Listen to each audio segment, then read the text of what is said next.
Fresh CrEd, this is Houston. You've been cleared for takeoff. Viva Fresh Expo 2024.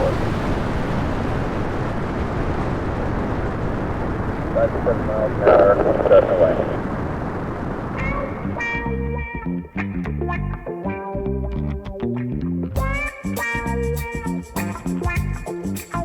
Hola y bienvenidos al Fresh CrEd. I am excited to bring to you from the 2024 Viva Fresh at Houston, Texas, in the beautiful Marriott Marquis, brought to you by Mr. Craig Slate, CEO and President of Sev-Rend, and joining him is his ever-faithful partner in crime, Mr. Ed Bertada. Let's go! Yo!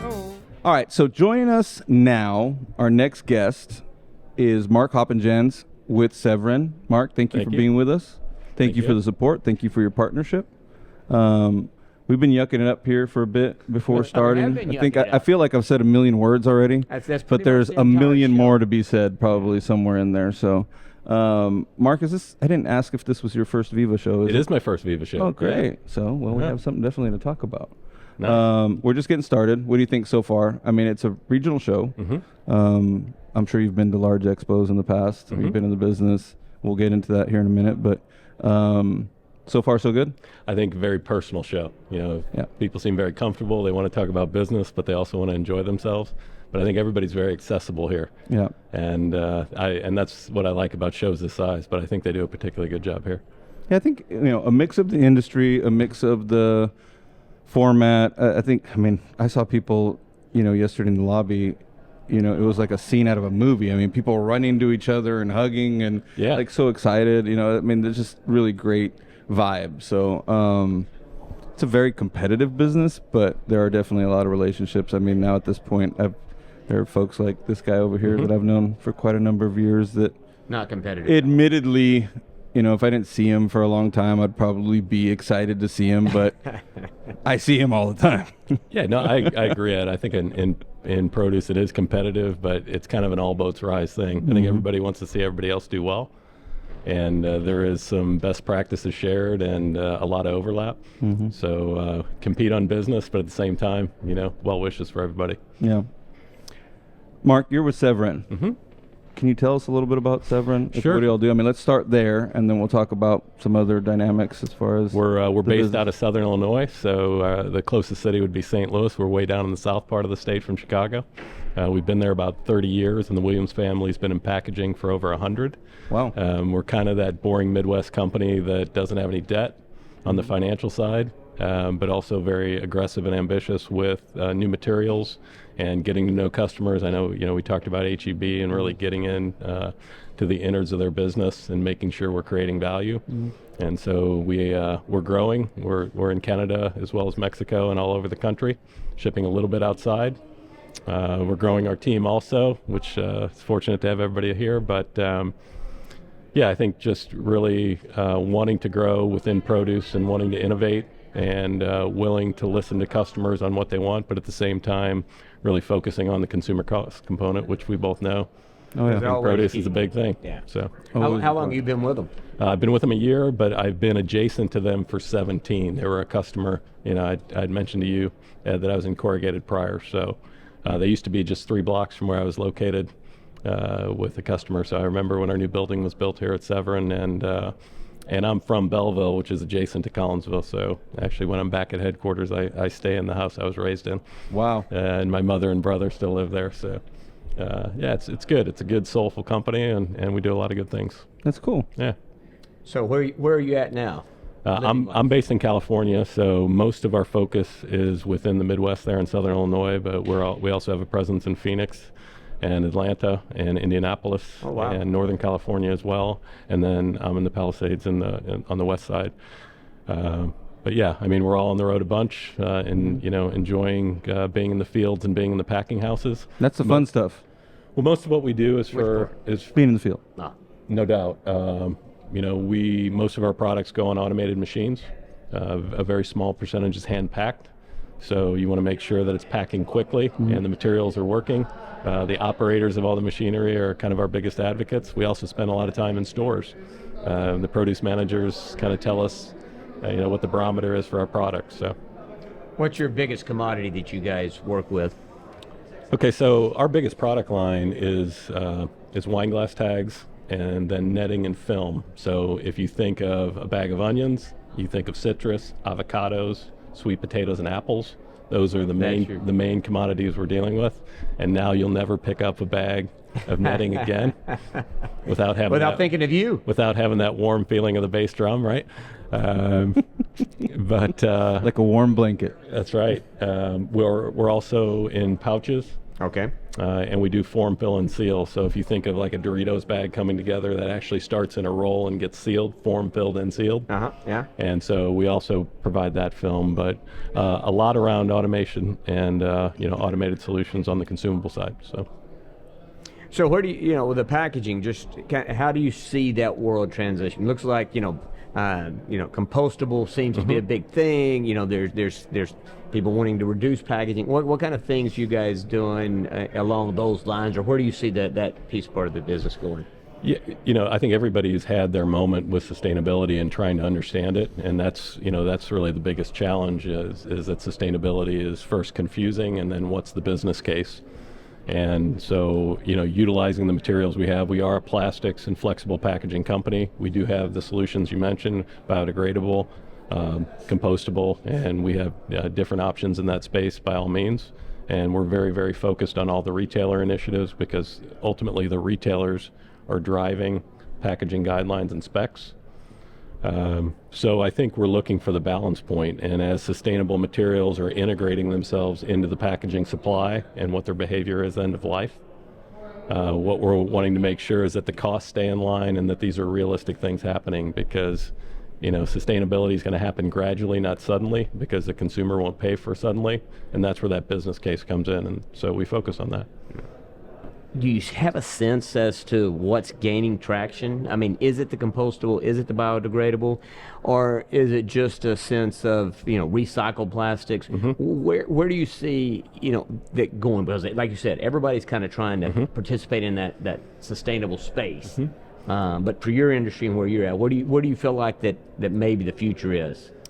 Yeah, Kevin, so the immediate post-consumer recycled content is, very available. If you look at some of the main retailer guidelines for 2025, it's 20% post-consumer recycled, 15% reduction in virgin plastic, which those two cancel each other out, right? Yeah. You got 20%. And you have to have the narrative to be able to tell the end-of-life story on, what's the recycling rate, what's the recyclability of it, is it compostable, is it biodegradable? Right. So just the post-consumer recycled content and integrating that into the packaging, that's the most successful right now, and that's staying under that 3% that the consumer will absorb. It doesn't. It'll only add maybe 1 or 2%. The challenge with compostable and biodegradable and completely natural materials is two-part. Number one, they're not working as efficiently on the automation out there, and so they're slowing down packing rates. And then the second thing is they're typically 2 to 5 times more in cost. Yeah. So if you're looking at staying under that 3%, you can't really do that with that package. I love what I'm seeing. There's a lot of great stuff coming out of Austria and Germany. I'm a paper guy, as we talked about. We are about 12% of our total productions on the paper side, for web-based. I think that there's a lot of promise there, but it has to be done in a gradual way to where there's enough scale to where the material can get to the point where the end user can use it, or will pay for it. You were gonna rephrase that anyway, right? Yeah. You had some notes. I have some notes. You guys are covering a lot of our notes. I was going to say, you failed to send me the notes. So well, I like keeping you on the edge of your seat. You seem like an improv guy. You can't just choose when to and when not be prepared. But Mark, so we're talking earlier about like who does it right, who you think does it right out there as far as from a retail perspective. Who you're working with. Still talking about golf? Yeah, we're back to the golf. If you can share with us, I guess. Best practices that you admire, or I say retail chains that are particularly keyed in, or you feel like are on the cutting edge, or have been. Any examples to share with, with our listeners? Yeah, I think you'd kind of put that in 3 different categories. We have the group of grocers that are owned out of Europe, If you think of a whole Dale Hayes, or if you think of Aldi, They've been driving the whole thing, right? The teams here, in a whole Dale Hayes' case, 70% of the revenue that is generated globally, even though they're out of the Netherlands, comes from the U.S. So Say that again? 70% of the revenue for a whole Dale Hayes, which is a grocer company based. Yeah, no, I know. I'm very familiar with the company. I didn't Comes out- realize yeah, 70% comes out of of the their revenue. stores. Really? Right. Wow, that's amazing. So, And my reference was when we talk about reusables, they started in Europe, right? Oh, yeah. And so then they brought that's what I was referring to. So in situations like that, then the packaging guidelines and the reporting elements, just like accounting or anything else for sustainable options, have to comply with the EU, which is a higher grade. So you have that group. Then you have the middle group, which is kind of the publicly traded groups like Walmart and Costco and others. And with SEC guidelines for sustainability, they have to kind of focus on that. So they get a little bit more aligned with carbon reporting, and then the waste reporting, which comes into ours. Okay, and then you have more of the regional and privately held, which we're familiar with. So if you look at companies like HEB, which is more regional, even Sprouts, which isn't regional but they're smaller, you just tend to have a little bit more control over their supply chain, and a little bit more community and personalized sustainability. So I think those that I mentioned, and HEB here locally certainly. They are using sustainability and circular practices to really connect with their customers. And they, for example, they have plastic reclaim, right on site, where you can bring your bags back, or you can bring any plastics into their operations that you're not sure if they're recyclable or not. And they'll go ahead and take care of it and Figure it out for you. Figure it out for you. So, I think when you think about that chasing arrows that we talk about with recyclability and everything, I think they've probably taken a step ahead of everybody. For closing the loop, if you will, and kind of doing what they say. So No, I talk a lot, on a kind of on that subject, but an example of closing that loop, because I think that's the key on the reusable or recyclable piece of it, right? Is you got to make it as simple as possible for the consumer, right? And kind of take that out of a chat, where they don't have to do anything, because and not only that, it's like even when people separate it at their house, what actually happens to it. when it leaves the curb. When it leaves the curb is still some question, but Nespresso, and if you're familiar with the coffee pods, Sure. Nespressos, so I'm an addict for the Nespressos, but they have a system which I think is genius. So the Nespresso, they do this UPS bag. Okay. So you get that free from them, and when you're done with your pods, then throw them in the trash, fill up the UPS, sell it, throw it in the mailbox. It goes somewhere. Yeah. I'm assuming it goes back to them, they get it used, but to me, it's like, I use it. Yeah. And I feel actually like I maybe am doing something. Sure. So, I don't know. But, I mean, just kind of dovetailing on what you were talking about, I think, retailers that provide those bag returns or some type of recyclability, I think it goes a long ways to actually making it effective. No doubt. And, I think the folks that are really going to win with sustainability, not just on the packaging side, but on the retail side, they're going to use it for customer loyalty, right? They're going to identify that this aligns with their values. They want to see the data and the narrative. Yeah. They want to see both. They want to know that when they scan that QR code and it tells the end of life story, or it tells the story, like that was a great example with UPS and the returnables, that, okay, that's worth my dollars, right? Yeah. Like this is aligning with me. And, I think the younger consumer really desires to have that. They want to know that complete circle. Yeah. So in the commercial or sales perspective, you're dealing with retailers and suppliers or producers, both? Right. So Okay. from a design perspective, so as far as selling, if you think of packing houses and farms and marketing groups that are focused within produce, those are most of our end use customers. Okay. We do have direct retail relationships where they come to us and they create the graphics and they create the specs and then agree to pricing, and then are sold to is still the same. So Okay. a retailer is never a direct customer unless they're shepherding a program for their own private label, which is a relatively small amount. Yeah. So curious, I've read, I've seen, since the pandemic, kind of a move from fresh produce. There's been some greater adoption in the packaging world, right? Fresh produce moving to packaging. One, do you see some sort of? I mean, I know the trends with packaged salads, and I know some of the obvious trends, but I'm just curious. Is it a business that you see actually growing with more packaging, be it bags, be it flow wrap, and that kind of stuff. Do you see that as? It's a great question, and at the end of the day, the fruit's got to look good. Yeah. Right? Yeah, for sure. And the fruit itself, in some cases, looks good, and then the packaging has to enhance that. Right. We've seen bulk programs, and we've seen proposed bulk programs, and they have their place, but they also have their challenges. And we've even seen paper programs where the fruit's packaged in a certain way, and we find, being in plastics, one of the best things is that it displays the fruit well. Right? Yeah. A pouch displays the fruit well. The netting that we were talking about with the onions, you can look right through that and you can feel it, and that really shows a lot. So to answer your question, I think that's only going to be more and more, because the branding of fruit, if you will, which we are all seeing, that is also starting to connect with the consumer. But we're in an age, different than previous, where the immediate feedback and the habits of the consumer are coming in almost real time, and we're all paying attention to it. So packaging allows you to alter that quickly, right? Yeah. And to stay connected to your end user. So, you mentioned data somewhat in what you were saying there. So I would assume, with the packaging, the data, the creation of the data is a lot more accurate than bulk produce, right? In other words, when you have to count on somebody to scan it or identify, when it's coming through a package, you've got a quick scan, and it immediately gives you the data of what the consumer's buying, and then obviously they can follow back. Do you guys, as a company, use AI? Do you use a lot of data? Do you have any technologies that you're employing for efficiencies or for new developments or anything like that? We're growing with it to try to stay in touch with our customer base, and really, whether you like it or not, you have to go compete in that world. Yeah. Because your competitors are. So we want to stay as close as possible, and we want to give our customers as much access as possible. So we have a portal system where they have complete visibility of, we're a printing company too, because of the tags and labels and all the film. So to see all their order history, to see their current orders in-house, to see ship dates. So it's a nice dashboard system, and certainly the data from the frequency of who's using that and what's happening, that's really been our focal point.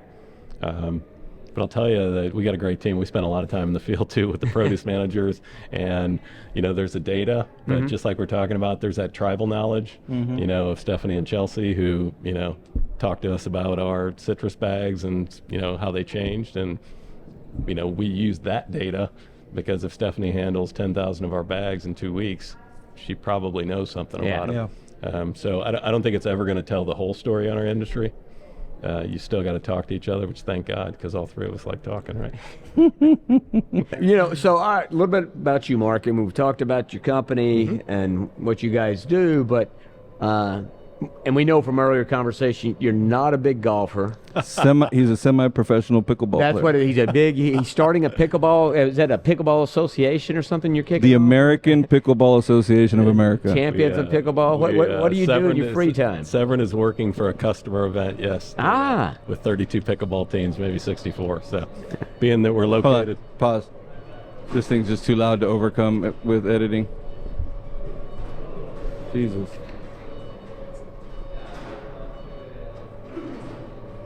Thanks, bro. What are we at on time, Mason? We're up against. Well, we good? Yeah, so I think the produce industry has done a great job of bringing everybody together, right? And the obvious way is drinking, which you can see at all the bars, right? Never heard of that one. And golf, everybody knows that one, right?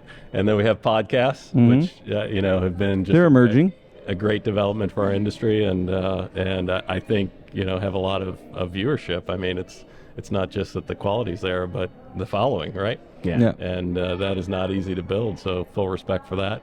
I think we have good speakers at conferences. We had Bo Jackson at one, which was fantastic, and I've seen a number of others even in the past year, just really strong.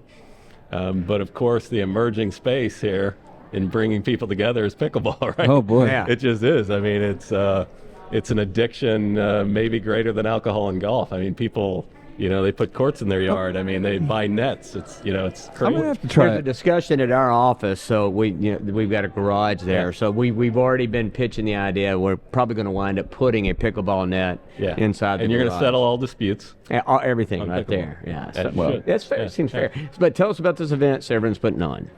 We're just planning it right now. We're planning it for the fall, which is a good time to come to St. Louis. It's a little bit cooler. Yeah. In the And- ideation stage. Yeah, Okay. a lot. It Is that what that's called? So I think. we want to be the produce pickleball kings. They're exploring. That's right. Gotcha. But I've got a great team that puts these things, into effect quickly. But pickleball is a great game because anybody can play it and pick it up, and people like yourself are very competitive. I can tell you don't like to lose, but I remember the first time. That's an understatement. the first time I played, I was watching these two 70-year-old ladies play against these two college kids who were 20, and the college kids were fit, great athletes, right? Yeah. And these two 70-year-old ladies just sat there, and it was 11-1. Right? Really? And Methodically. and you had these guys running all over like Scooby-Doo because they were athletes, right? Yeah. And that's kind of the brilliance of pickleball is you can have a lot of different tools and you can still be successful at that game. And so we're having a good time with it, and we want to grow with it. And sounds like we're going to All have a right. team. I'm intrigued. Yeah, exactly. You got a team for sure. I'm intrigued now. So yeah, Ed's got to get his game on. He's got to get. I'll try it. Get a little try anything little bit once. over his hunting addiction. Yeah. And put a few of those things Why there's aside. nothing to I'll get say, over. Ed, as soon as you lose your first pickleball game, you'll be addicted. Oh, I highly doubt it. As soon as he gets, once you get pickled, you really will be addicted because you never want that to happen again. I'm a good loser. Oh, Boo. my You're a good gosh. liar, too. He is. He's not a good liar. He's none of these things is he good at. He's I don't know. I am a Self-awareness good lacks loser. there. So, I'm gonna talk to Callie when I see her again. Allie's my wife. Yeah. So. Yeah, she won't tell you anything. Oh, she won't need to tell me anything. I'll just console her. And He's the 51%, huh? Yeah. So, well, look, I think we're up against time, and it's been a great conversation. We really appreciate you guys. I feel like it could go on forever. it probably could most of the time. You and I could talk forever because we've Yeah. proven that. So, Where are you going to be next, show-wise?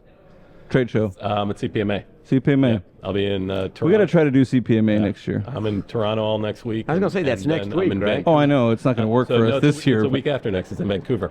oh, okay. It's not in Vancouver too often, so and I think it's a little bit smaller show when it's there. We're shooting for Berlin next year. Are you? I think everybody shoots for that. Yeah. But I mean, doing this Oh. in Berlin. We'll be there. So Yeah. All right. We go every other year. Okay. Okay. So. Awesome. So, Well, enjoy the rest of your week. Thank you for your partnership. Thank you for being here. I definitely, I'm pretty confident that we'll have continued conversations. But hopefully you enjoy the show and see the value in Viva Fresh and come back with us next year. And are you exhibiting? We are. Yeah. Well, hey, you've already won. The waiting list is long, and I've seen it. yeah. So Our marketing person, Brittany Hammock, would drive through any wall to get us a booth. So, I have no doubt that Yeah. she put in the work to get it done. If you've not been to Viva Fresh, you will know that Yeah. We're considered. I say we, Mark and I, our companies as allied industry. What we consider allied industry, and there are very few allied industry folks in there because it is a smaller show. And at the end of the day, we need to have plenty of product there. We have a lot of retail buyers and food service buyers here. So, that's just the nature of the business. Yeah. Indeed. We're excited. We're growing in the industry and investing in the right things, and very excited about my team. We've got some new players that have been great and brought new things to us, and It's a good place to be. Yeah, Yeah. I Cool. stay out of their way. All right, Mark. Well, thank you again very All right. much, and best of luck here this week. And look forward to seeing you again, hopefully in Berlin. Kevin, Ed, thank you. All right. Thank you.